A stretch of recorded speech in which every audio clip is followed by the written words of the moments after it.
नमस्कार दोस्तों, SN electrical academy में आपका स्वागत है। दोस्तों, हम नेमी असाइनमेंट की इलेक्ट्रीशियन ट्रेड थ्योरी की सीरीज चला रहे थे, जिसमें हम अब तक फर्स्ट सेमेस्टर को 10 पार्टों में सॉल्यूशन करके अपलोड किया है। आज हम दोस्तों सेमेस्टर 2 को स्टार्ट करेंगे। तो दोस्तों आइए क्वेश्चन स्टार्ट करते हैं। नंबर 1 क्वेश्चन है, कौन सी युक्ति धूप को विद्युत ऊर्जा में बदलती है?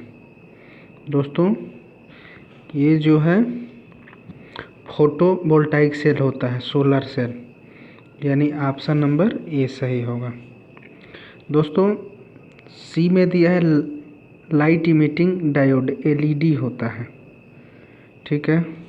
और डी में दिया है लाइट डिपेंडेंट रजिस्टर, LDR होता है।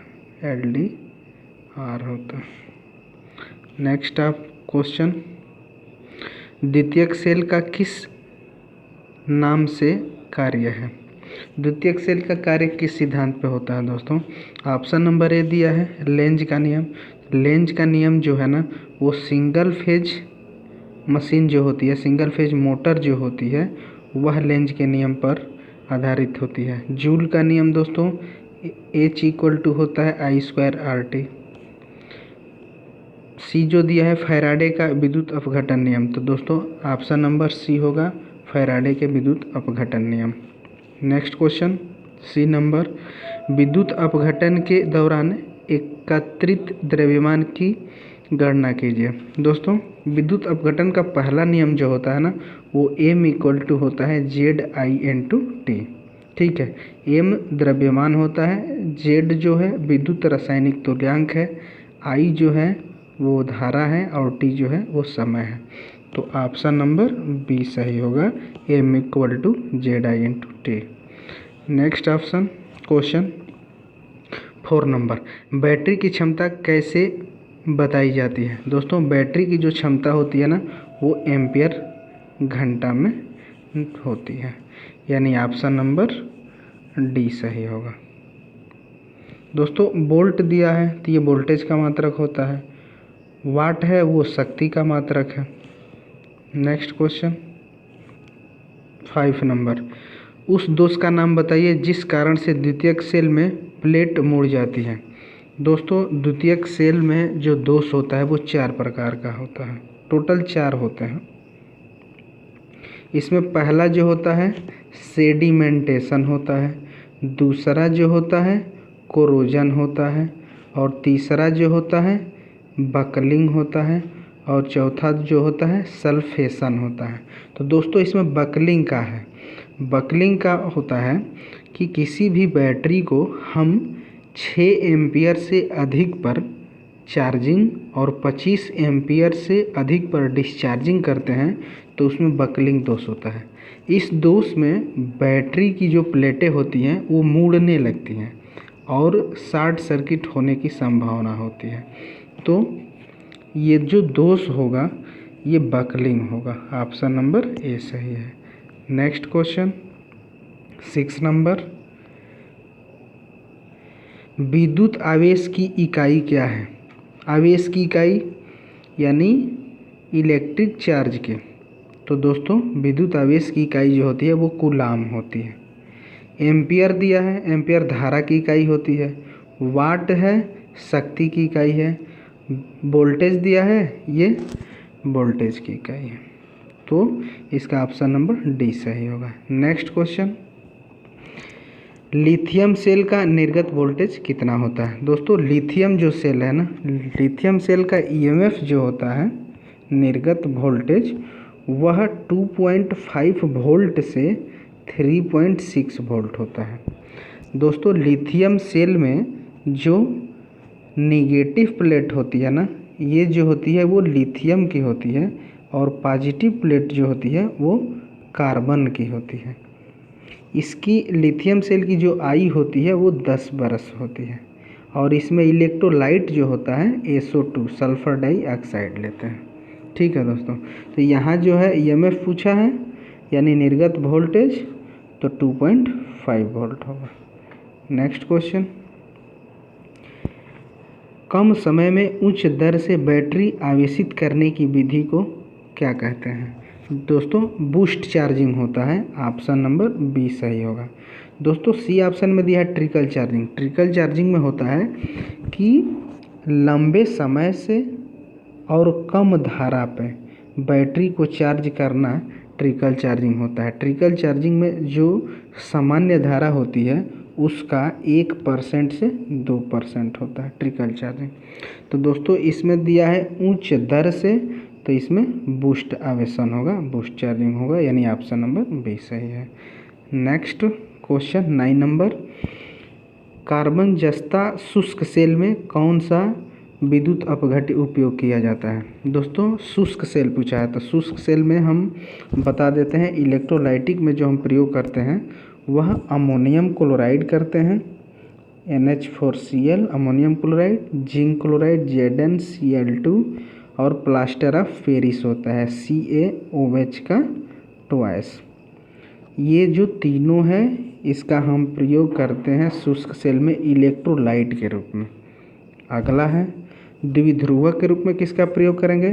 तो द्विध्रुवक का हम प्रयोग करते हैं, तो इसमें MnO2 होता है मैग्नीज डाइऑक्साइड, फिर कार्बन होता है, फिर अमोनियम क्लोराइड होता है और जिंक क्लोराइड होता है ZnCl2। दोस्तों ये 10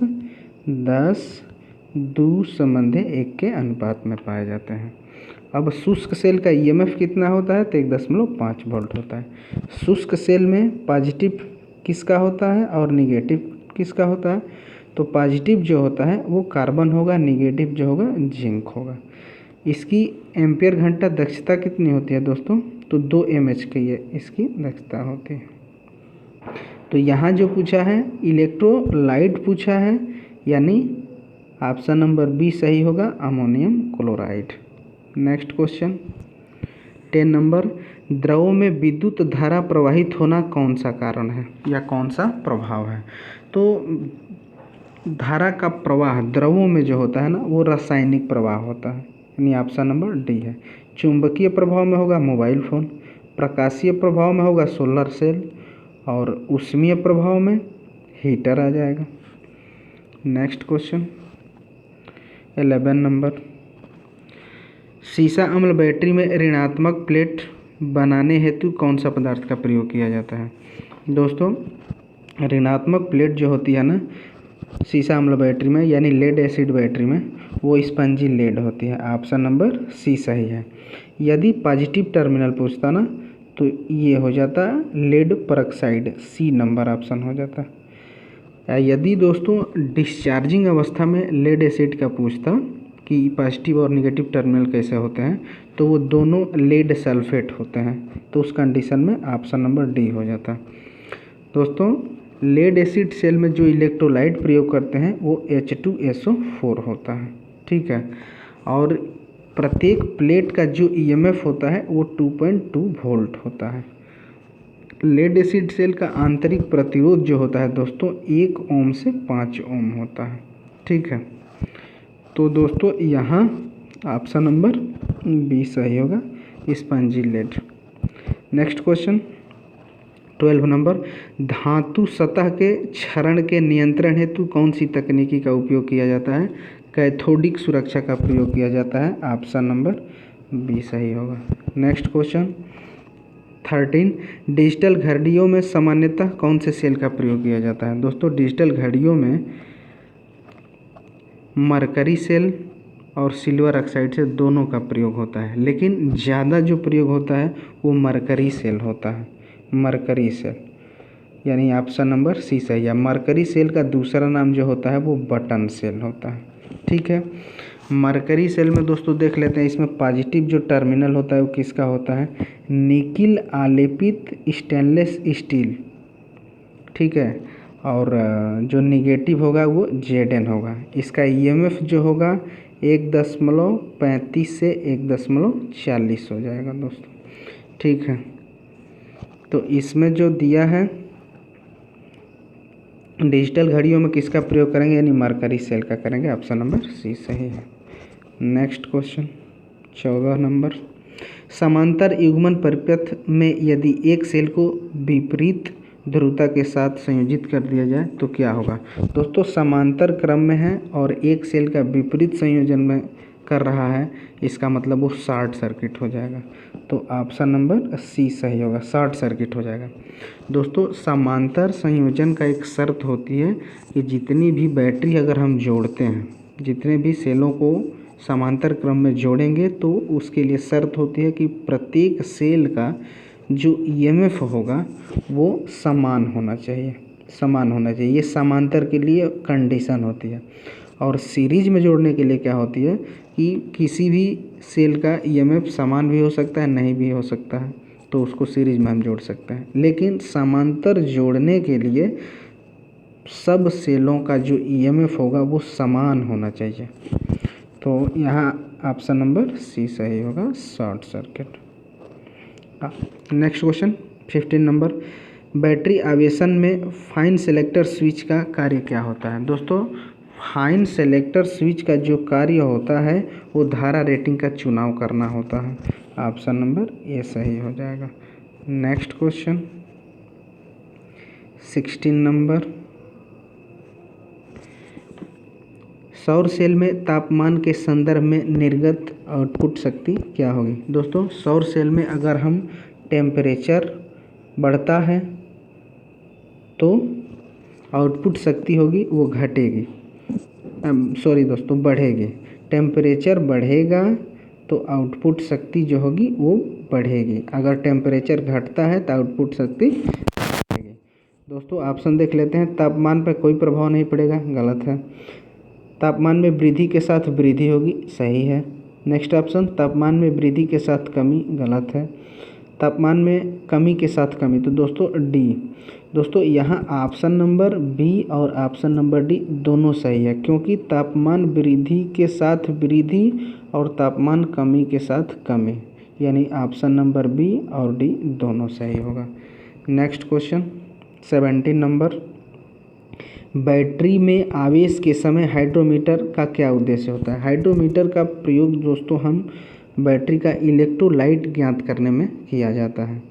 तो ऑप्शन है एम्पियर क्षमता निर्धारित करने के लिए नहीं, बैटरी की स्टोरेज स्तर निकालने के लिए नहीं, बैटरी का निरावेशी स्तर निकालने के लिए नहीं, विद्युत अपघट्य का विशिष्ट गुरुत्व निर्धारित करने के लिए, यानी दोस्तों ऑप्शन नंबर डी सही होगा।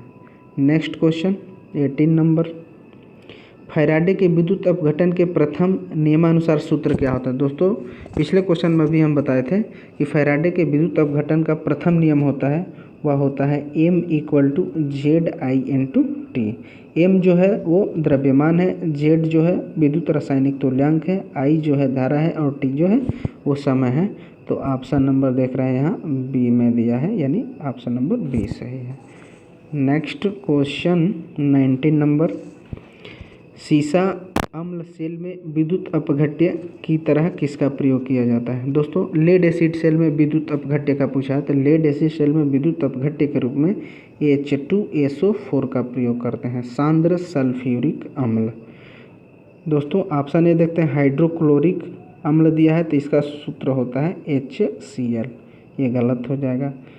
बी दिया है अमोनियम क्लोराइड NH4Cl, ये भी गलत हो जाएगा। सी में दिया है पोटेशियम हाइड्रोक्साइड, ये भी गलत हो जाएगा। तनु सल्फ्यूरिक अम्ल डी में दिया है तनु सल्फ्यूरिक अम्ल, यानी ऑप्शन नंबर डी सही होगा। नेक्स्ट क्वेश्चन 20 नंबर, और दोस्तों आज का ये लास्ट क्वेश्चन होगा। परिपथ का कुल वोल्टेज बताइए।